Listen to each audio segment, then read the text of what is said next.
Hello, Ruby. Hello. I'd like to hear about your life in Pirton. You're Ruby Thrussell now, and you used to live in Pirton. Can you tell me where you did live in Pirton? I lived at Terry Villa in Royal Oak Lane. Yes, with your mum and dad? With my mum and dad, and my nan lived with us. Who was she? Well, her name was Ellen Elizabeth Walker. She was previously a Weedon until she married my grandfather, Frank Walker, who I didn't know because he died quite young, so I didn't ever know my grandfather, Walker. So was Terry Villa split into two then?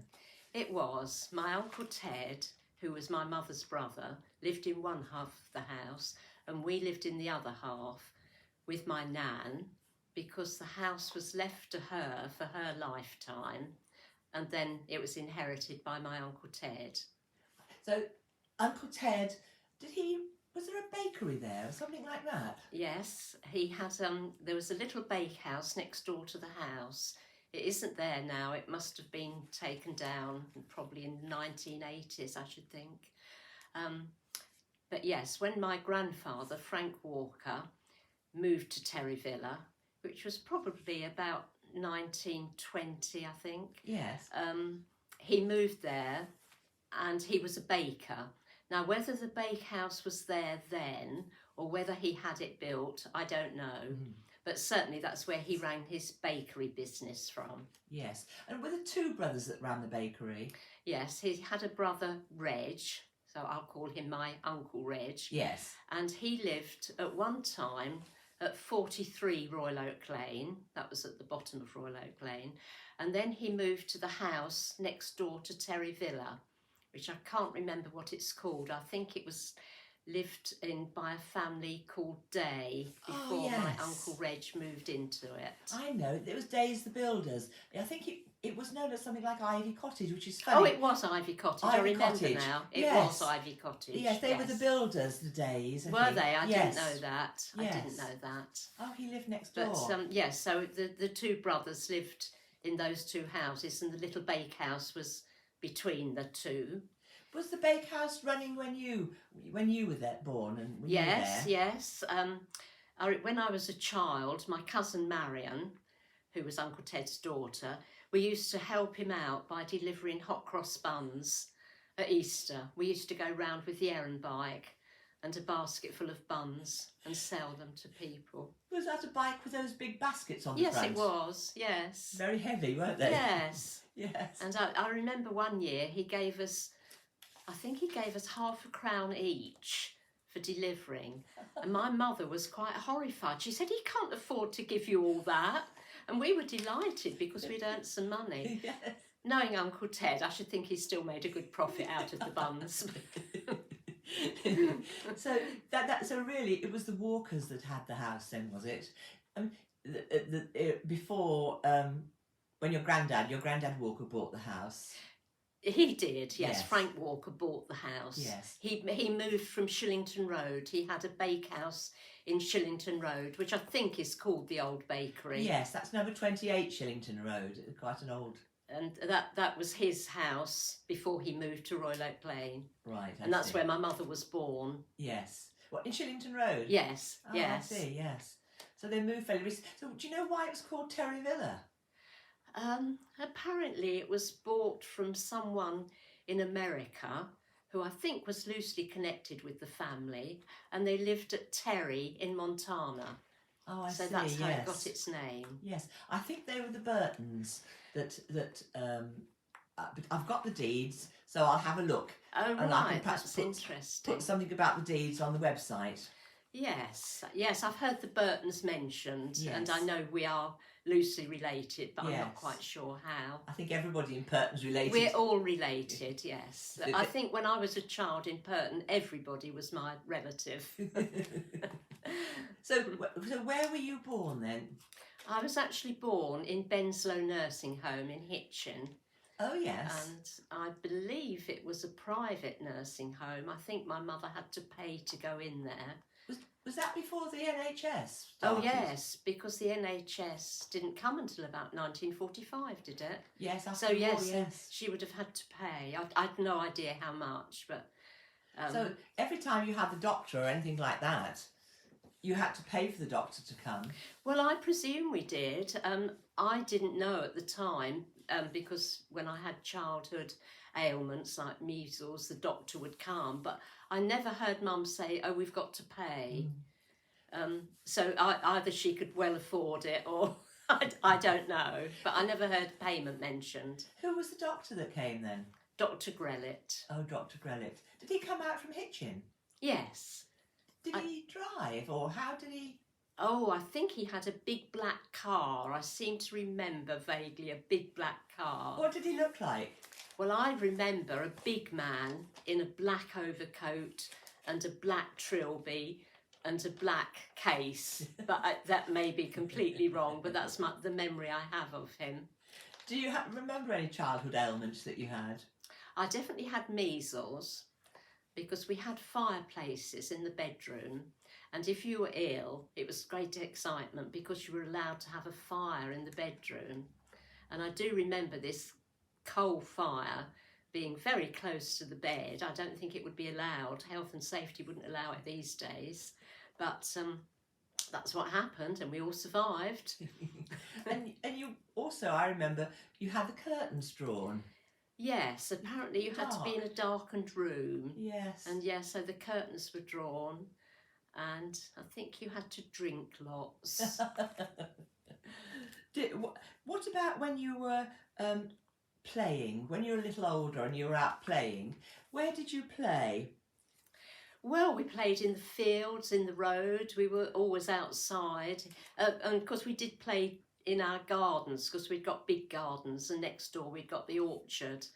And if there was a disused hen house, my cousin Marion and I would go and make a camp in the hen house. And also my dad had an old greenhouse down the bottom of the garden, and I remembered we made a camp in that. We made lots of camps, either in hedges or in disused pigsties. Wherever we could make a little camp, we did. Your dad was connected with a chapel, wasn't he? He was later in life. He wasn't when he came to Pirton. When my parents got married, I don't think he was anything to do with the chapel then, but my mother had always played the organ at chapel, and she was very much a chapel person.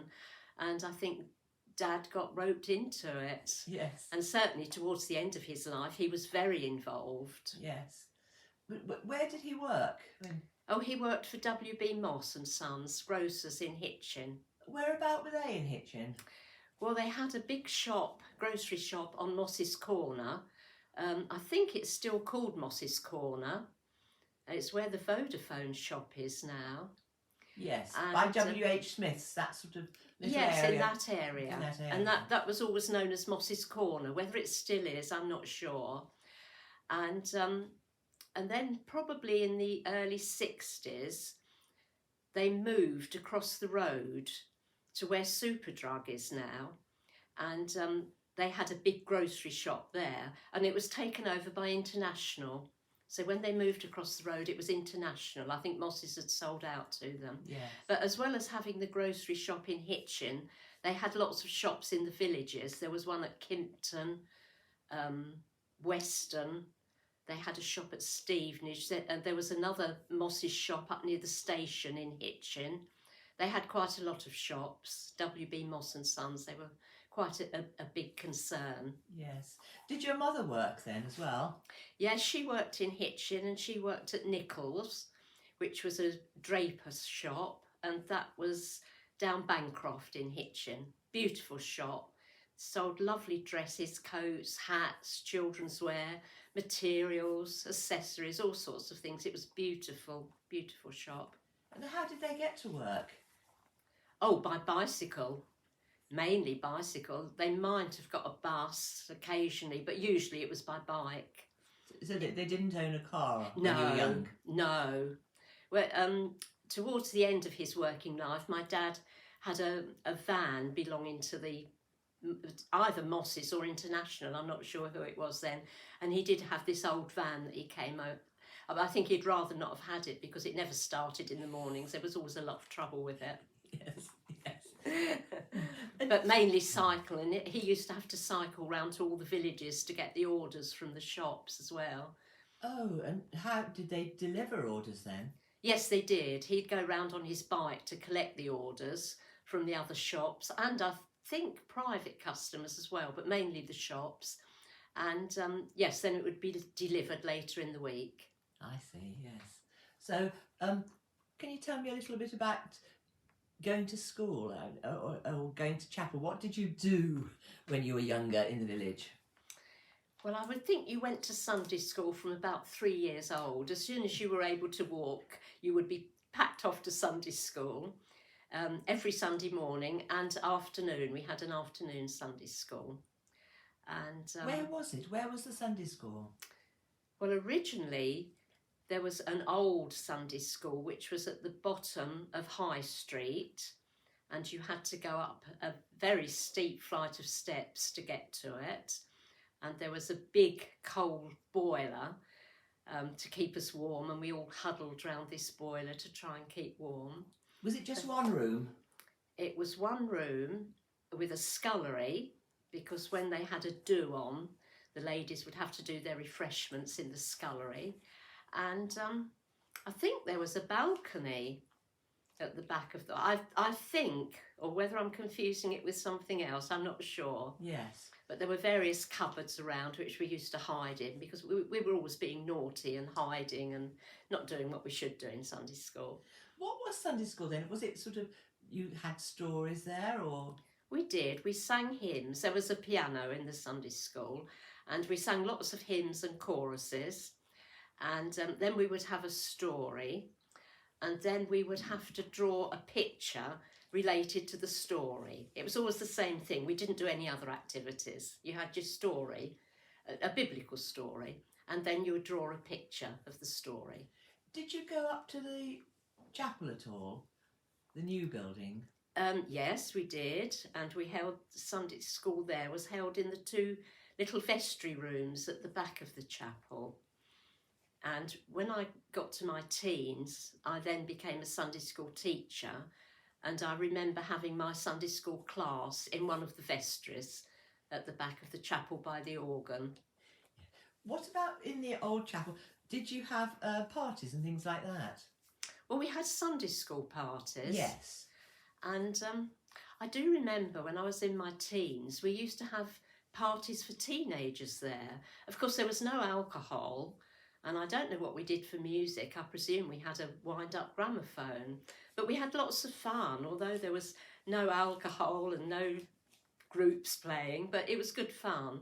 What about plays and things like that? We used to do little plays in the old Sunday school. There was a little stage at the front, and when it was anniversary, we always did a little play led by Auntie Ethel Jarvis.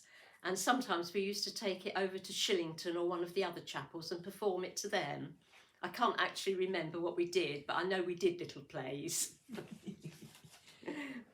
Thank you.